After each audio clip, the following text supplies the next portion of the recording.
Hi everyone, Eric and Michelle here from Bravo Migration with another video for you, but today a very different video. Instead of talking about Australian immigration, visa requirements and the like, we're here to talk about ourselves to mark a very special occasion for us.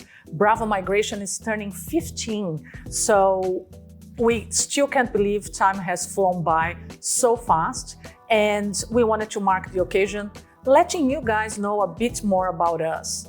Over the years, we have received several questions from our clients, friends, and family, and together we're gonna answer them to you. The first question we've received over and over, all over these 15 years is, how did Bravo Migration come to be? Michelle, do you wanna start answering that? Wow. Just travel through memory lane right now. The whole thing started as a natural progression of our career. So I've been working with Erica since 2006. We worked together for an international student agency before. Erica was a manager back then, and I was one of the customer service team members. We evolved, we progressed our careers, we became registered migration agents. Erica started working for a different firm, and then I ended up joining that firm with her. And our collaboration was so amazing. We worked so well together, and we built our market. And our niche back in the day was the South American market that wasn't really, explored in the migration industry. Erica eventually ended up moving and was headhunted actually by KPMG. True.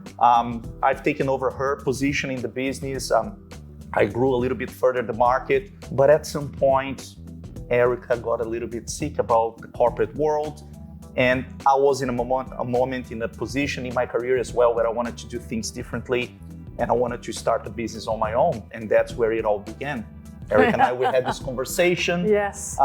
And we've taken the very, challenging step in starting a business from scratch. And we never looked back. We never looked back. And I think when you say niche, it's a very important part of what we're doing here. When we were working with international education, we saw a niche where those international students didn't have a lot of help after they completed their studies. So what do I do now? Where do I go? Who do I speak to if I want to stay longer in Australia? And I particularly started going, okay, how do we help these guys? And I became a registered migration agent. I think I was the first Brazilian woman to ever register as a migration agent in Australia, Brazilian born, but also Australian. So yeah, memories. The second question we keep getting, what motivated you to start Bravo Migration? And what did you have in mind when you started it? I think I'll start with this one.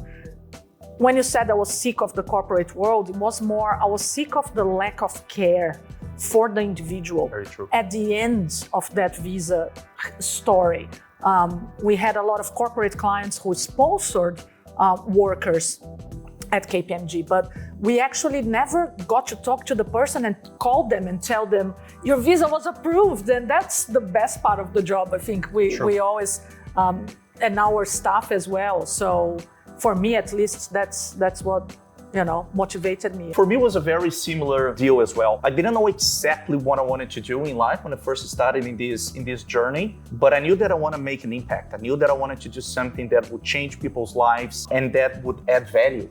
And that's really interesting because every time we get a new team member with Bravo, even nowadays as part of our induction program, as part of our values, as part of our vision, we always talk about this. We're very fortunate, Erica, to be able to do something that makes a positive impact, not only on individuals, but also companies, on our corporate clients, and Australia as a nation as well. Exactly, and we believe that multiculturalism is adding value to the country as well. Australia is better off having people from different countries moving here culturally and economically as well. The next question was, your slogan is changing people's lives since 2008.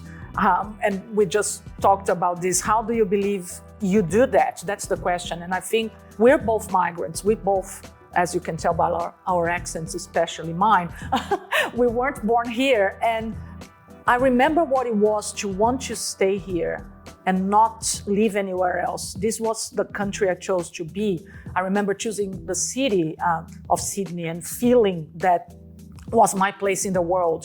But I needed a piece of paper for that. So that's in the end, what we're giving people is the chance to get that piece of paper, but deep inside is the option. It's to have options. You want to have the option to move to a different country. And I think we facilitate that to people. So I think that's how we change people's lives. It's all about giving people the choice. I think that moving, it's challenging enough. Yep. Even moving interstate in your own country, it's a big change, but moving to another country, not knowing what to expect. And again, as you mentioned, needing a piece of paper, right, or an approval, so something that would allow someone to settle here properly and contribute to society and grow as professionals and individuals. Being able to facilitate that and being able to assist people in giving them choices. That's what it's all about, options. That's it. Not only about our clients and individuals, but our stakeholders, our business associates, our suppliers, our staff. We are in this for everyone. Now, going into a more specific question about Bravo Migrations, someone asked, tell us about your business journey.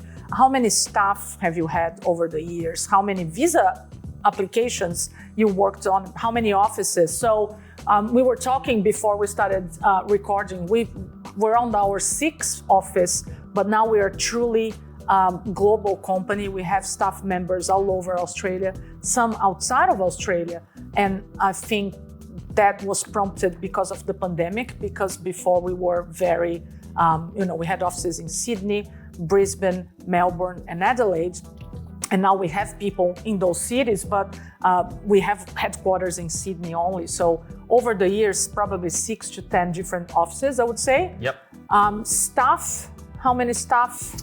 We've had over between 30 and 40 staff all around. And over the 15 years, But we're very, very lucky in that sense because a lot of our staff members, they stay with us for quite some time. Yes. And we're super blessed to have people that actually work with us, they developed, they grew, and then they moved to other opportunities and they came back. Some of them come back, which is always a pleasure. And it's also a pleasure to see the ones who didn't come back thriving in there. And by the way, since we're here, we want to thank all staff present and past who have been part of our journey. We certainly could not have done this, just the two of us. I couldn't have done it without you, and we both couldn't do it without all of you. So if you're watching, thank you. Thank you so much. And in terms of visa applications, visa applications. Look, We've been counting. We've been counting certainly more than 8,000 visa applications or processes, including nominations and business sponsorship, but over 8,000 applications that we worked on. I just counted this morning as well.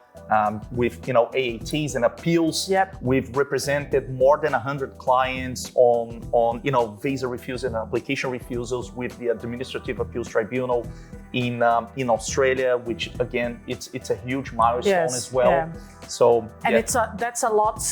There's a lot of emotions when we work with a tribunal appeal. People come to us when they had an application refused. So it's a terrible thing to happen to someone.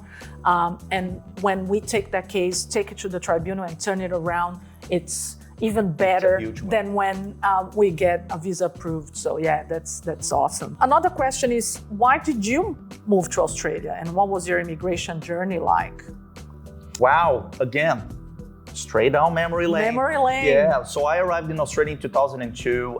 When I came to study English just for 4 months. I wasn't really interested or even thinking about migrating to Australia, but life got in the way. I love the country as many people do, and from then on I started my journey. I studied here English, improved my English, studied a vocational course. That may ring a bell to most of our clients as well. So, we walk the talk. We know exactly what you guys, most of you guys go through. And then at some point after 3-4 years, I decided to stay. Back in the day, I consulted with a migration agent and I created my pathway for permanent residency. And here I am with this amazing business, with my amazing business partner, family, everyone settled here and happy to call Australia home. So you had student visa. You had graduate visa. Did you ever have a sponsorship visa? I was never sponsored. I No. migrated via the GSM program. And you had a permanent skilled visa, GSM visa. That's correct. Okay. From my side, I was sponsored to work in an international student education agency. So I had what was called the 457 visa, now replaced with the 482. And I had a partner visa because I met my partner here in Australia. And we have been together for 23 years. I'm really giving away my age, but there's gonna be a lot of decades. So I moved here in the 90s, pretty much. And I came to spend a 1-month holiday and I fell in love. I fell in love with Sydney. I fell in love with the northern beaches of Sydney. And I remember the moment when I felt, this is where I wanna live. So then I got sponsored and I had a partner visa as well. So partner visas are something very close to my heart. We have 100% approval rate. It's one of my favorite visas to work with. That's why. So yeah, but we're both migrants. And over the years, I have to say the majority of our staff and people who collaborate with us are also migrants or children of migrants. We had Australian citizens and residents born here, but we also attract a lot of this profession, this industry attracts a lot of people who migrated because you also want to be part of, you know, changing. Yeah, because not that an Australian wouldn't understand, but we understand more, I think, because we've been there, we've done that. So the last question is, when you look back at these 15 years, how do you feel? Proud. I think that would be the best way to describe it. We touched so many people's lives and all those people that worked with us during this time. And I know that we already thanked everyone that were part of this team throughout all these years. But I'm very proud of the culture that we built in the company and everyone that has worked with us, collaborated with us, and the clients that we helped as well. I guess there's nothing more meaningful for someone's career than knowing that they've made an impact. And I think we achieved that. Obviously, are we perfect? No, I don't know anyone who's perfect. But we always came from a good place. We always delivered, and we have always been 100% committed to our vision, to our mission, and to everyone that worked with us and for all the clients that we serviced throughout the years. So I'm very proud about what we achieved. Awesome. How about you, Erica? So many feelings.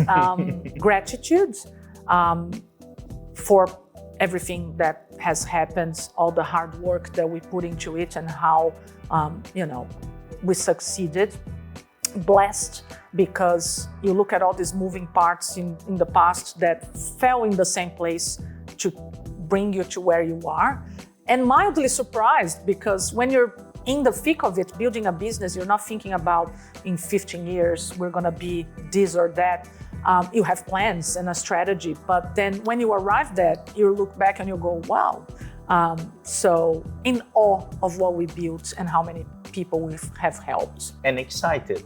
Excited about the future. Excited about the future and everything that we're still bringing to the table and we want to do. Yes. Yeah. And it's with a lot of gratitude that we conclude this video. Thank you for watching. Again, a very different video from what we normally record, but we wanted to share our story with you guys and take this opportunity to thank all our current staff and past staff members who been with us over the year for long periods of time, short periods of time. We could not have done this without you. You are so important to us. And we want to thank our family and friends who have to put up with us talking about visas and migration all the time. That's our life. And most importantly, our clients, without whom the business wouldn't exist. So current and past clients, we love you all and we're very grateful. Thank you for watching. Thank you so much. We'll see you in the next video. Yes. We'll see you on your next visa application. Thank you. Thank you.